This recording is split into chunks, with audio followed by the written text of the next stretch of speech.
예, 오늘은 요한복음 8장 35절에서 41절 말씀 중심으로 눈뜸보다 더 큰 기적이라고 하는 제목의 말씀으로 함께 은혜를 나누려고 합니다.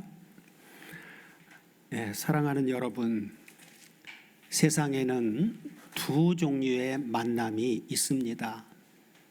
우리가 찾아가는 만남이 있고 우리를 찾아오는 만남이 있습니다. 오늘 본문은 바로 그 두 번째 이야기입니다. 전에 소경되었던 한 사람이 눈을 떴습니다. 그러나 그는 세상에서 어떻게 되어졌습니까? 쫓겨났습니다. 사람들은 그를 버렸습니다. 그리고 종교도 그를 버렸습니다. 그리고 누구도요? 공동체도 그를 버렸습니다. 그런데 바로 그 순간 예수님이 그를 찾아오셨습니다. 자, 예수님이 그를 찾아오신 이유는 무엇입니까? 무엇 때문에 찾아오셨어요? 본문 35절을 다 같이 보시면 예수께서 저희가 그 사람을 쫓아냈다 하는 말을 들으셨더니 그를 만나사 하고 말씀하십니다. 자, 여기서 들으셨더니 라고 하는 부분이 원문을 보면 헬라어 에쿠센입니다. 에쿠센. 이 단어는 단순한 청취가 아니라 의도적인 관심을 가지고 들었다는 의미입니다. 의도적으로 관심을 가지고 들으셨다는 거예요. 예수님은 그의 상황을 흘려듣지 않으셨다는 것입니다. 그리고 그를 만나사 하고 이어지죠. 자, 여기 만나사라고 되어진 부분도 원문을 보면 헬라어 휴론입니다. 휴론. 이것은 찾아서 만났다는 것입니다. 찾아가서 만났다는 거예요.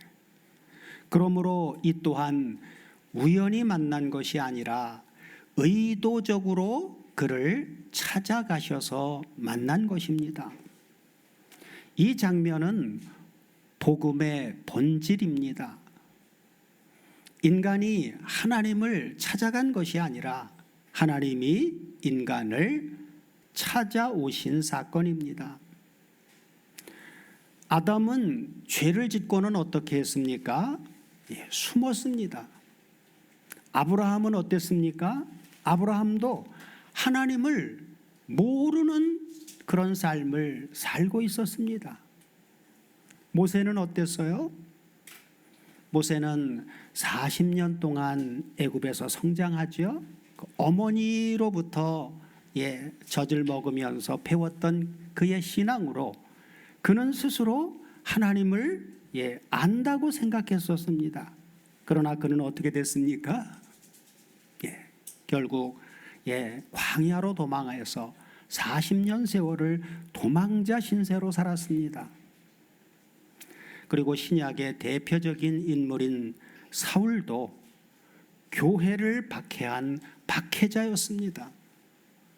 그러나 항상 하나님은 먼저 찾아오셨습니다. 자, 소경되었던 자의 사정을 듣고 친히 찾아오신 예수님은 그에게 어떻게 하십니까? 본문 35절 끝부분을 다 같이 보시면 가라사대 내가 인자를 믿느냐 하고 물으십니다. 내가 인자를 믿느냐? 처음 소경되었던 그의 눈을 뜨게 해주셨을 때는 이런 질문을 안 하시죠. 그냥 실로암 못에 가서 씻으라 그러고는 끝내셨어요. 자, 그래서 이 질문은 바로 치유보다 더 큰 질문입니다. 그래서 치유보다 더 큰 이 질문은 단순히 신앙 여부를 묻는 말이 아니라 예수님의 구원 사역 방식과 그리고 믿음의 본질을 드러내는 결정적인 질문입니다. 예수님은 왜 이 질문을 하셨을까요? 이 질문은 정보를 얻기 위한 질문이 아닙니다. 예수님은 이미 그 사람이 어떤 상태인지를 다 알고 계십니다. 그러므로 이 질문의 목적은 그의 신앙 어떤 상태를 확인하려고 질문한 것이 아니라 예수님 자신을 그에게 계시해 주시려고 하는 것입니다. 다시 말해 이 질문은 시험이 아니라 복음의 초청입니다. 자, 이 질문은 그 사람이 출교당한 직후에 나옵니다. 이 질문은 바로 그 시점이 결정적으로 중요합니다. 자, 그 순서를 보면 이 소경에게 이런 질문을 하기까지의 뒤에 이제 앞에서부터 있던 내용을 우리가 순서대로 생각해 보면 제일 먼저 그가 눈을 띄워달라고 그렇게 요구한 것도 아니죠. 주님이 그의 눈을 치유해 주셨습니다. 치유받은 그는 눈을 뜬 다음에 많은 사람들 앞에서 자기가 눈을 뜬 사실을 증언했습니다. 그런데 그 증언한 결과 그는 핍박을 받게 되죠. 그리고 핍박의 결과 결국은 쫓겨납니다. 그리고 예수님을 만납니다. 그리고 바로 그때 이 질문이 주어집니다. 이 흐름이 우리에게 주는 메시지는 무엇입니까? 사람들에게 버림받는 그 순간에 하나님이 친히 찾아오신다라고 하는 것입니다. 그래서 이 질문은 사실 이런 의미가 되는 것입니다. 세상이 너를 거부했지만 나는 너를 받아들인다. 이제 너는 누구를 믿겠느냐 하신 것이죠. 그리고 여기서 우리가 반드시 확인해야 될 원문은 바로 인자라고 번역된 인자, 내가 인자를 믿느냐라고 할 때 인자라고 번역된 헬라어 호휘오스 투 안트로프입니다.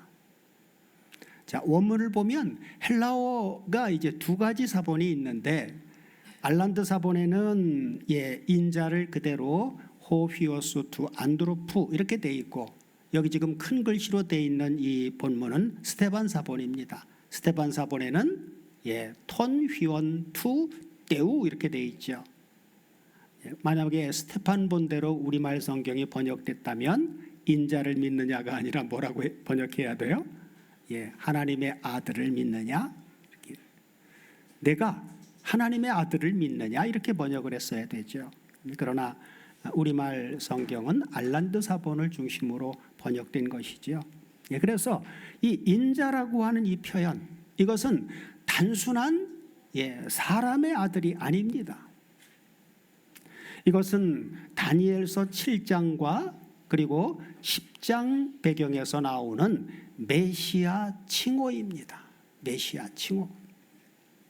그러므로 질문의 진짜 의미는 내가 나를 단순히 기적을 행하는 사람으로 믿겠느냐 아니면 하나님이 보내신 메시아로 믿겠느냐 하고 물으신 것입니다. 자, 왜 치유 직후가 아니라 치유 직후가 아니라 나중에 이런 질문을 하셨을까요?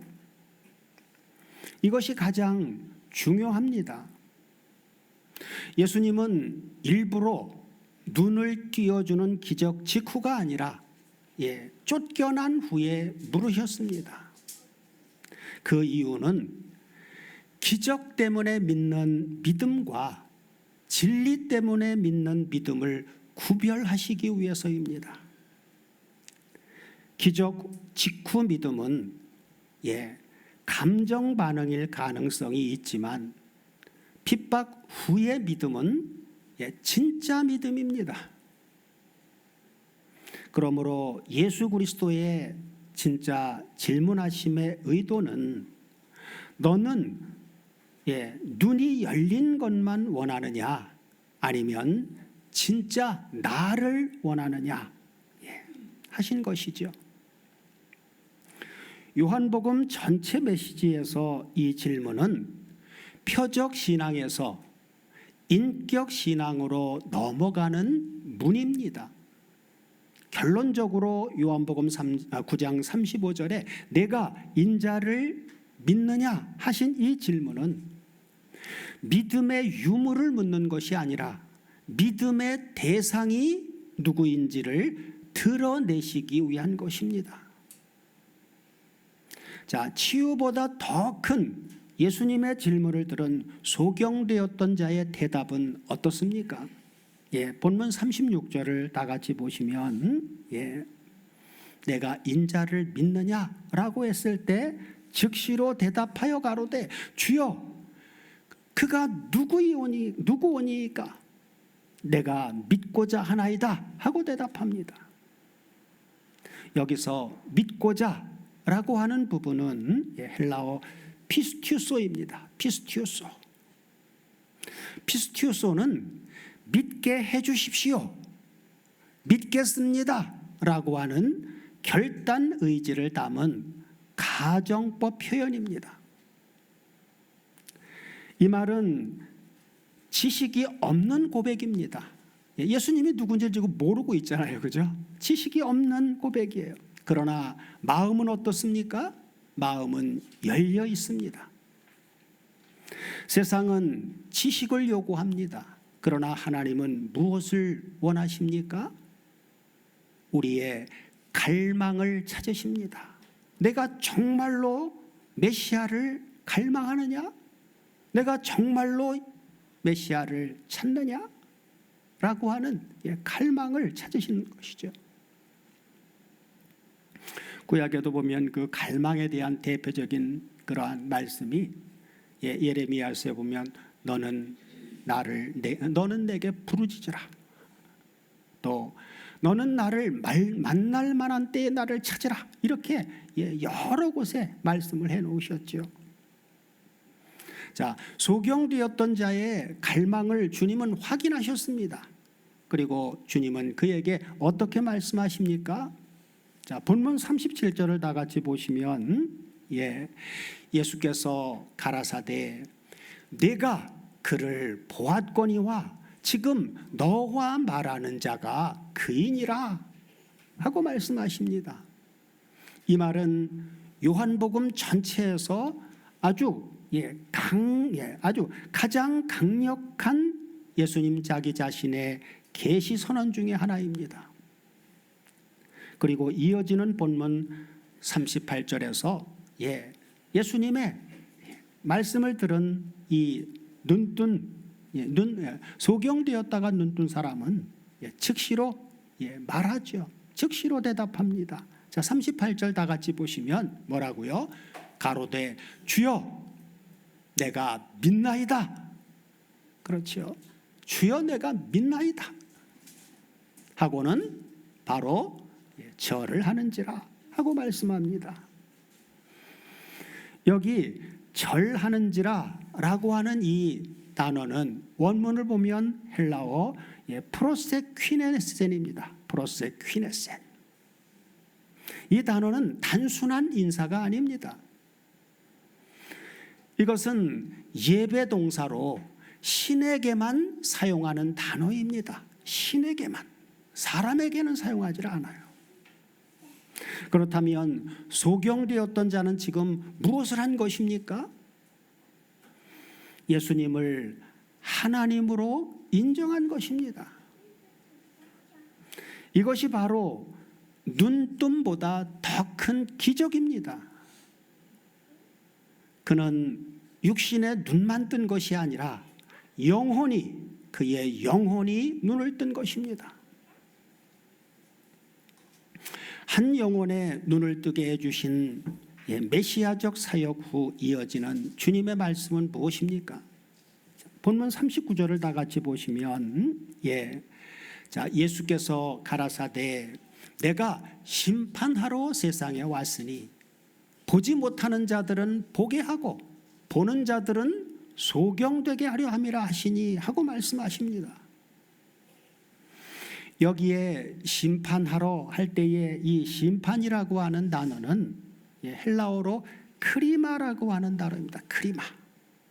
이 크리마라고 하는 이 단어는 정죄의 판결이라기보다는 분리의 판결입니다. 분리의 판결. 다시 말해 예수님은 세상을 둘로 나누십니다. 그것은 어떻게 나누십니까?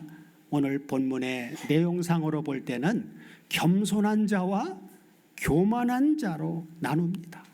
겸손한 자와 교만한 자로. 그리고 이 둘은 결과적으로 겸손한 자는 주님이 메시아이심을 알아보는 눈을 뜨게 되고, 교만한 자는 어떻습니까? 주님이 누구신지 알아보지 못하는 영적인 소경으로 남습니다. 빛은 심판하지 않습니다. 빛은 영적인 상태를 드러냅니다. 자, 예수님의 말씀을 들은 당시 종교 지도자들인 바리새인들은 어떻게 반응을 합니까? 이런 예수님의 말씀을 듣고는, 자, 40절 연결해서 보시면, 바리새인 중에 예수와 함께 있던 자들이 이 말씀을 듣고 가로되 뭐라고요? 우리도 소경인가? 우리도 소경인가? 이런 바리새인들의 질문은 정당한 질문입니까? 겸손한 질문입니까? 아니에요. 비아냥거리듯 내뱉는 조롱입니다. 그러나 예수님의 대답은 엄숙하십니다. 자, 본문 41절을 다 같이 보시면 이렇게 대답하시죠. 예수께서 가라사대 너희가 소경되었다면 죄가 없으려니와 본다고 하니 너희 죄가 그저 있느니라 하고 말씀하십니다. 이 말씀은 영적 책임과 죄의 본질을 밝히는 매우 깊은 선언입니다. 그리고 이것은 실로 가장 무서운 판결이기도 합니다. 너희가 소경되었다면 죄가 없으려니와 본다고 하니 너희 죄가 그저 있느니라.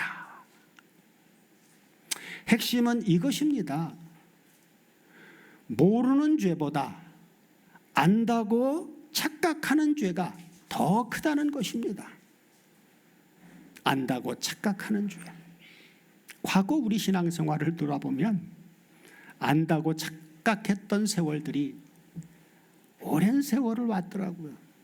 그때는 겉으로는 아니었지만 얼마나 속으로 교만했던지.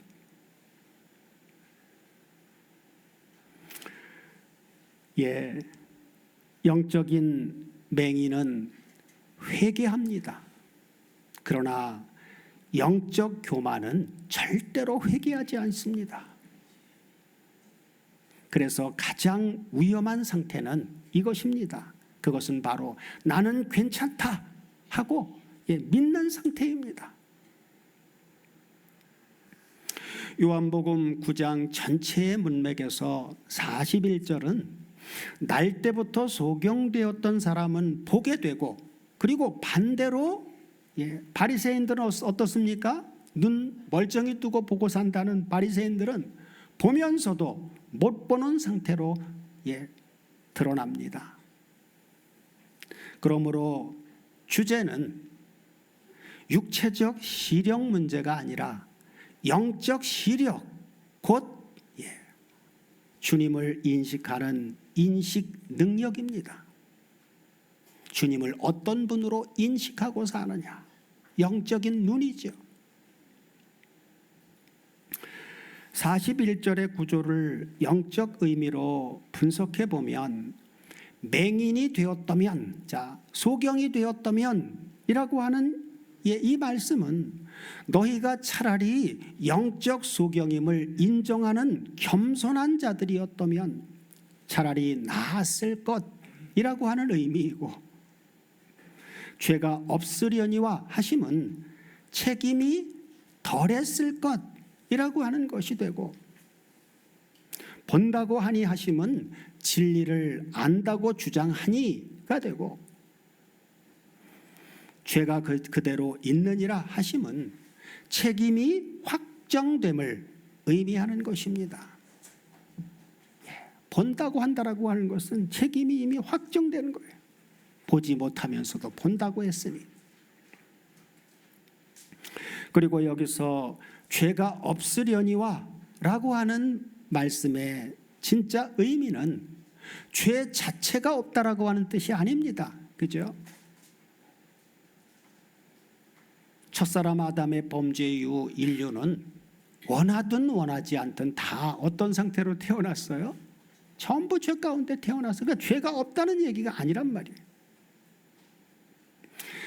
헬라어 의미로는 바로 정죄의 책임이 없다. 정죄의 책임이 없다. 다시 말해 책임 부과 대상이 아니다라고 하는 의미입니다.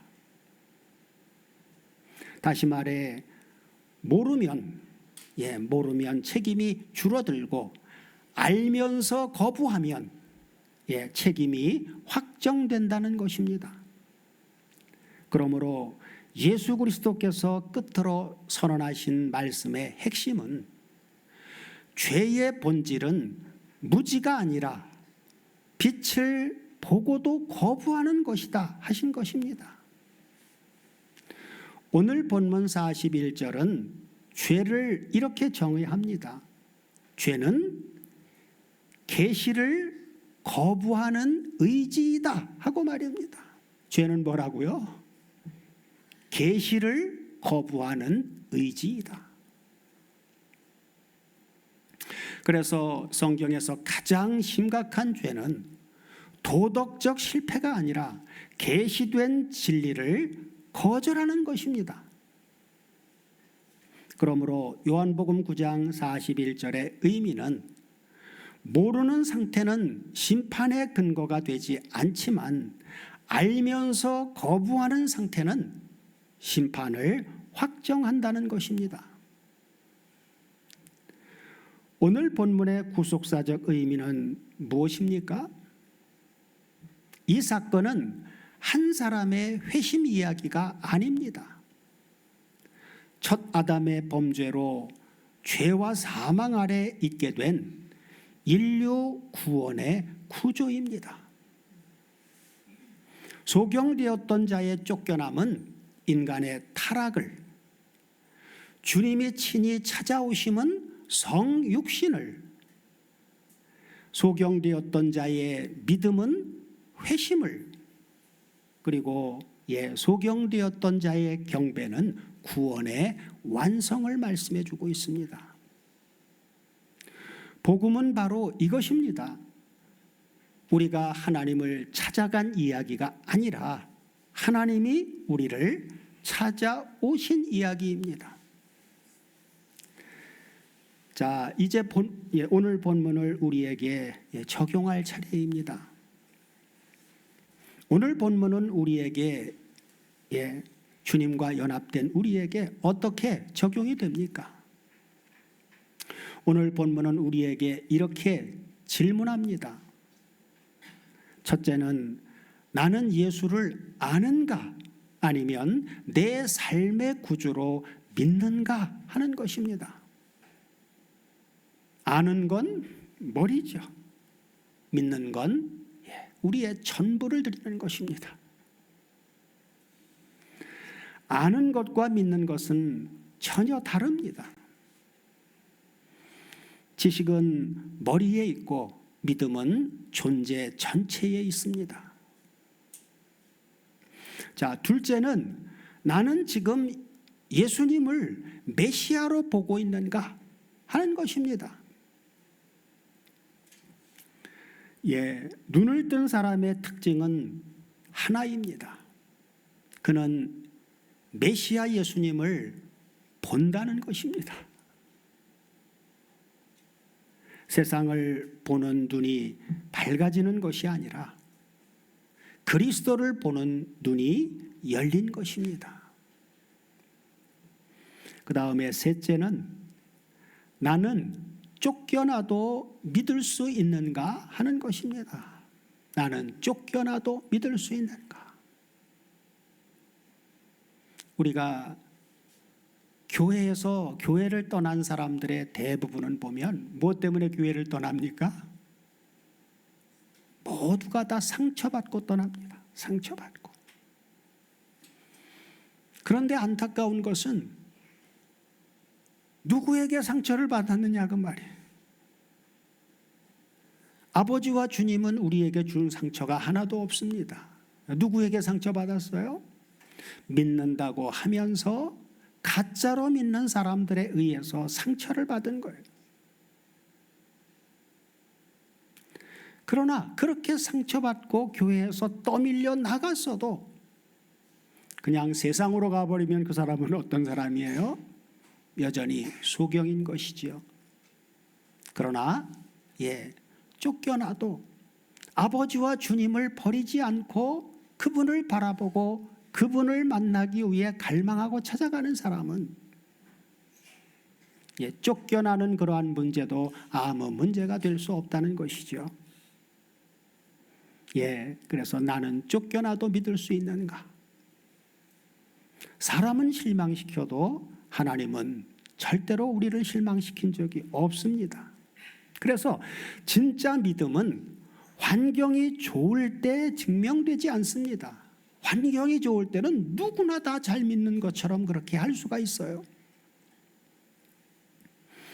오히려 불리할 때, 환경이 불리할 때 진짜 믿음이 증명됩니다. 과거 우리 한번 3년 반 세월을 돌아보세요. 진실을 위해서 시작했던 우리의 싸움이 많은 시간이 지나면서 어땠어요? 그 불리한 상황 속에서 믿음의 상황들이 다 드러났죠. 자, 소경되었던 사람은 눈을 뜨자마자 어떻게 됐어요? 사람들에게 또 종교도 그를 버렸고 그가 함께했던 공동체도 그를 다 버렸어요. 결국 출교당했습니다. 그러나 그는 누구를 선택했습니까?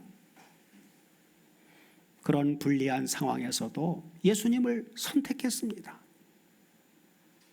사랑하는 다솜 가족 여러분, 오늘 주님은 우리에게 기적을 보여주시려는 것이 아니라 믿음을 찾으십니다. 눈이 열리는 것보다 더 큰 은혜는 주님을 보는 눈이 열리는 것입니다. 세상은 우리를 몰라줄 수도 있습니다. 사람은 우리를 오해할 수도 있습니다. 어떤 순간에는 혼자라고 느껴질 수도 있습니다.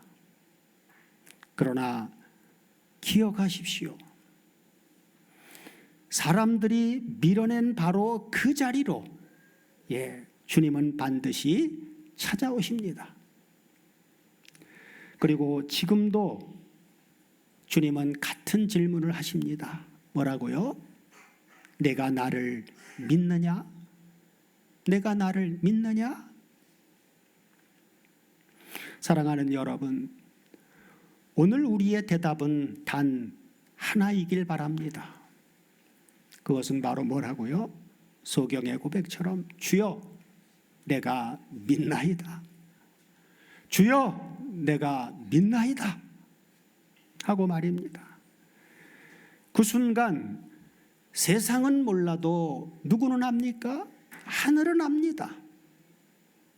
그리고 사람들은 몰라도 우리 아버지와 주님은 아십니다. 그리고 가장 중요한 사실은 이 고백이 있는 사람은 이미 눈을 뜬 사람이라고 하는 사실입니다. 이미 생명을 얻은 사람입니다. 이미 주님을 만난 사람입니다. 그러니 이제 두려워하지 마십시오.